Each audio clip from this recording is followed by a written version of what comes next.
Today, we are at a ski resort in the French Alps in the largest skiable domain in the world, Les Trois Vallées. And we're gonna talk money because this thing is hella expensive. And before explaining why, let's just lay out the bill. For a ski week, 1 week for two people, you're looking at somewhere between 2,500 to 3,500 euros. The same week in the American major resorts can easily cross 6,000 euros. That's over $6,500. And that's not luxury. That's just the stuff you need to function. Passes to the mountain, a place to sleep, equipment, food. To put that in perspective, depending on where you live, that could be roughly the monthly rent of a small apartment in expensive cities like London, Paris, or even New York. And if you start eating out a lot, doing after ski, that number can climb very, very fast, which is when you start asking questions. Where does that money actually go? Where does that money actually go? So if you're not familiar with the concept of a ski resort or a ski station, let me explain. You arrive on a mountain and suddenly there's a town and snow. So you get a map like this. You obviously have the digital version on your phone, but for the mountain aesthetics, we're gonna stick to this. And it basically shows you what and how you can access this whole domain. So you have different slopes from the easiest to the hardest, restaurants, spas, hotels, gyms, ski shops, mini markets, even a cinema. We went to a cinema yesterday. You have it all. And it goes like this. You wake up early, throw on too many layers, grab your skis, and step into the sharp, cold air. Within minutes, a chairlift is pulling you up the mountain. You spend the day moving, lift up, ski down, argue over which slope to take next, stop in only for a quick sandwich or if you give in to a cheese fondue. By late afternoon, your feet are sore, your face is sunburned, and it somehow feels like the perfect day ever. Trust me. Okay, there are different reasons skiing ends up being very expensive. The first and most tangible is the cost it takes to run a place like this every single day. Let's start with the famous ski lifts, and for that you'll need a ski pass. In European stations like this will cost you 80 euros per day.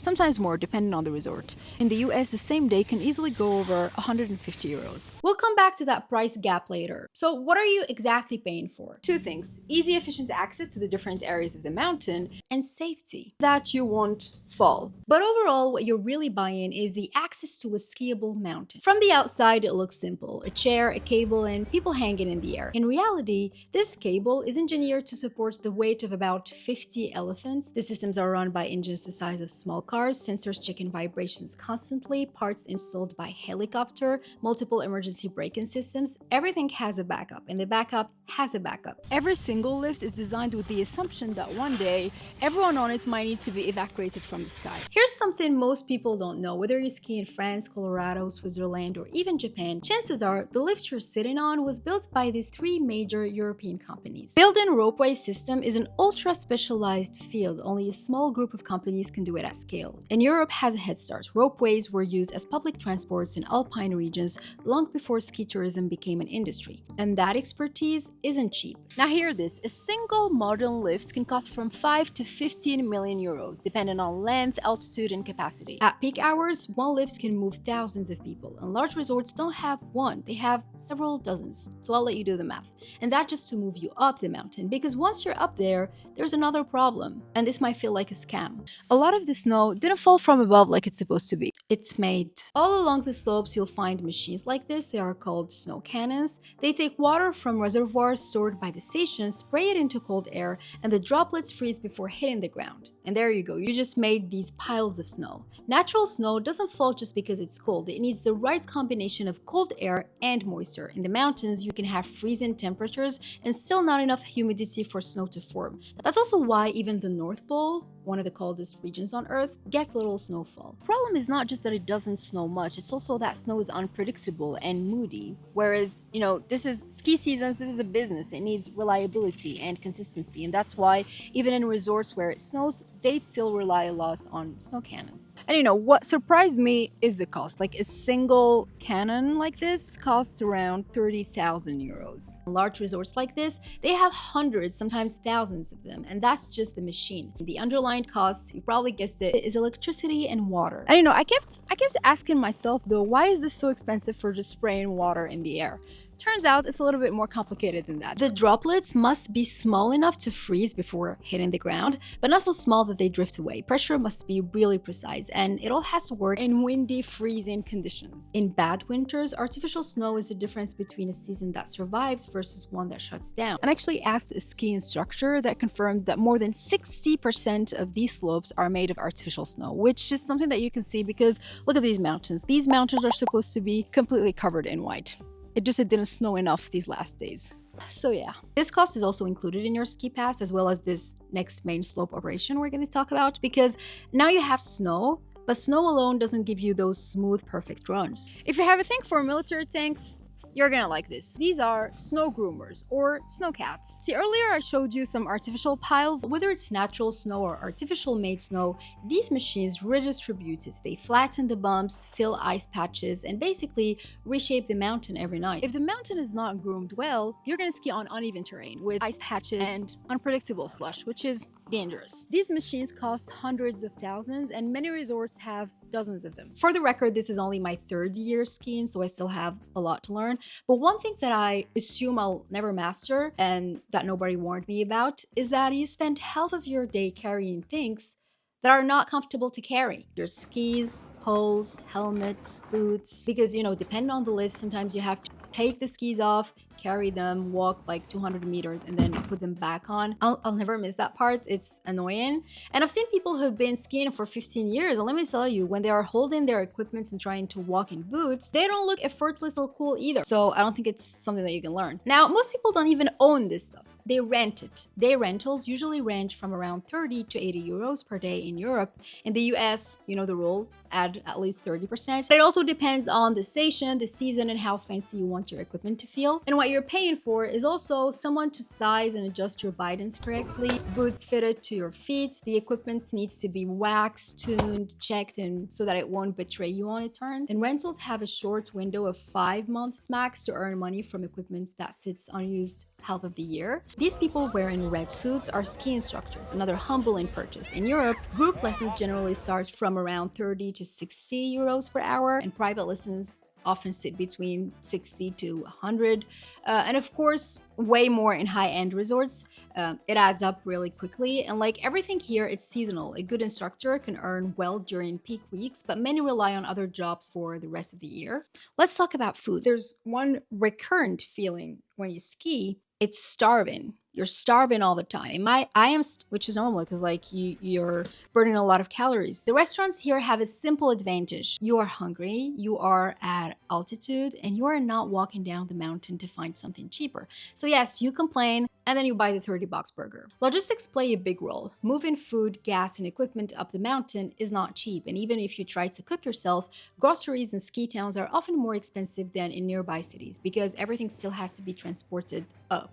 But food isn't necessarily the biggest shock. Let's see what you have to pay to sleep here. A normal mid-range room can cost 200 euros to 400 euros per night. In more luxurious resorts, it can easily start at 600 and then the sky's the limit.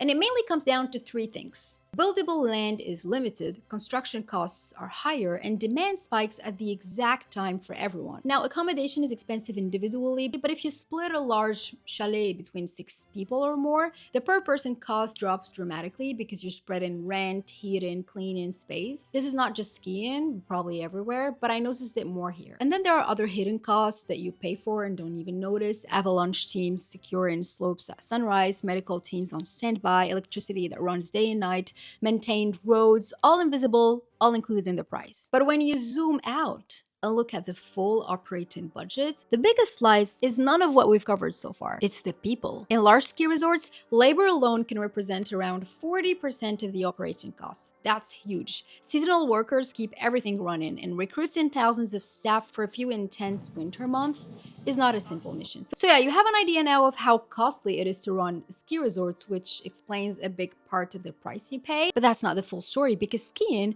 wasn't always this expensive, and it comes down to two big shifts we haven't tackled yet: the positioning and the branding. In the 70s, lift tickets in the US were often under $10. It's the equivalent of roughly $40 today, adjusted for inflation. Skiing went from locals going on a random Tuesday to practice the sport to a whole winter lifestyle statement. Entire ski villages now created like postcards. And as you know, once something is positioned as aspirational, glamorous, exclusive, the value is no longer just tied to the cost. It's the same logic you see in luxury fashion. When you buy a high-end bag, you're not paying for materials, you're paying for the brand, the heritage, the status, whatever, the belonging. Skiing followed a similar path in many regions. Some wealthy visitors and celebrities come to ski resorts and don't even ski. They are there for the atmosphere and the vibe. So the demand isn't just for the slopes anymore, it's for the entire experience. And that shift can be frustrating for people who just want to practice the sport without paying for the lifestyle wrapped around it. Then there is scale. What used to be smaller and local has turned into a large-scale commercial business, which opened the door to big private players. Competition becomes less local. In the US, large operators like Vail Resorts and Alterra control a significant share of major destination resorts. Pricing strategy becomes centralized and optimized across networks. In Europe, it's a bit different, especially in countries like France. Mountains are often publicly owned and operated under concession agreements, so competition between neighboring domains remains stronger. And that structural difference helps explain why European lift tickets are often cheaper on average than in the US. Of course, there's also supply and demand, much more supply in Europe compared to the US. Anyway, I hope that you have learned something about the ski business. For me, discovering this sport/hobby in my 20s felt like unlocking a new feeling. There's something about skiing that, disconnects you from everything else. When you're, going down the slopes, you're not thinking about emails, you're not replaying conversations, you're just there. And then there's like the cold air, the big mountains around you. You feel small but powerful at the same time. So honestly, I would happily cut on other expenses and save for skiing, because it gives me this kid-like joy that's hard to find as an adult. If you feel the same about skiing, or am I just being too emotional? But I also see and feel the tension, especially for big families. I mean, demand isn't slowing down. If anything, it's growing, which probably means it won't get cheaper. And not everyone feels that trade-off is worth it anymore. So I'd love to hear what you think about it. And yeah, thank you so much for watching this video, and see you in the next one. Bye.